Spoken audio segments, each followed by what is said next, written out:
ದೇಶ ಕಂಡ ಶ್ರೇಷ್ಠ ಪಿತಾಮಹ ಮಹಾತ್ಮ ಗಾಂಧೀಜಿಯವರ ಜಯಂತಿ ಪ್ರಯುಕ್ತ ವರ್ಷದಲ್ಲಿ 100 ದಿನವನ್ನ ಸ್ವಚ್ಛತೆಗೆ ಬಳಸಿ ಎಂಬ ವೇದವಾಕ್ಯದೊಂದಿಗೆ ಬೈಲಕುಪ್ಪೆ ಗ್ರಾಮ ಪಂಚಾಯಿತಿ ಅಧ್ಯಕ್ಷರು, ಪಿಡಿಒ ಕಾರ್ಯದರ್ಶಿಗಳು, ಗ್ರಾಮ ಪಂಚಾಯತ್ ಸದಸ್ಯರು, ಗ್ರಾಮ ಪಂಚಾಯಿತಿ ನೌಕರ ವರ್ಗ ಹಾಗೂ ಎಲ್ಲಾ ಗ್ರಾಮದ ಅಂಗನವಾಡಿ ಕಾರ್ಯಕರ್ತೆಯರು ಸೇರಿ ಸ್ವಚ್ಛತಾ ಕಾರ್ಯಕ್ರಮದಲ್ಲಿ ಭಾಗಿಯಾದ ಕ್ಷಣ ಇಡೀ ದೇಶವೇ ಸ್ವಚ್ಛತಾಮಯವಾಗಲಿದೆ ಎಂದು ಹಾರೈಸುವ ಮೂಲಕ ಡಿಎನ್ ಮುತ್ತುರಾಜ್ ಗ್ರಾಮ ಪಂಚಾಯಿತಿ ಸದಸ್ಯರು ಹಾಗೂ ಜಿಲ್ಲಾ ಅಧ್ಯಕ್ಷರು, ಮೈಸೂರು ಜಿಲ್ಲಾ ಕೊಳುವ ಮಹಾಸಂಘ ದೊಡ್ಡಹರವಿ ಡೈರಿ ನಿರ್ದೇಶಕರು, ರಾಜ್ಯ ಕನ್ನಡ ಪರ ಹೋರಾಟಗಾರರು, ಎಸ್ಎಲ್ವಿ ಟ್ರೇಡರ್ಸ್ ಮಾಲೀಕರು ದೊಡ್ಡಹರವಿ ಇನ್ನು ಮುಂತಾದವರು ಈ ಒಂದು ಕಾರ್ಯಕ್ರಮದಲ್ಲಿ ಉಪಸ್ಥಿತರಿದ್ದರು.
ಪೂರ್ತಿ ಕ್ಲೀನ್ ಮಾಡ್ಬೇಕು ಇವತ್ತು.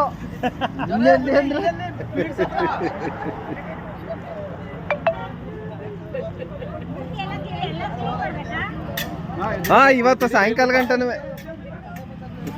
ಮಾಡ್ಬೇಕು.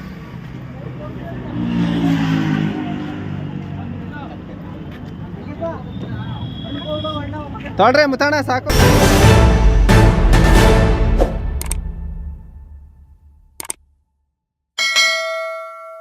ಜನಸೇನಾ ಕರ್ನಾಟಕ ಟಿವಿ ರಿಪೋರ್ಟರ್ ಹರ್ಷ, ಮೈಸೂರು.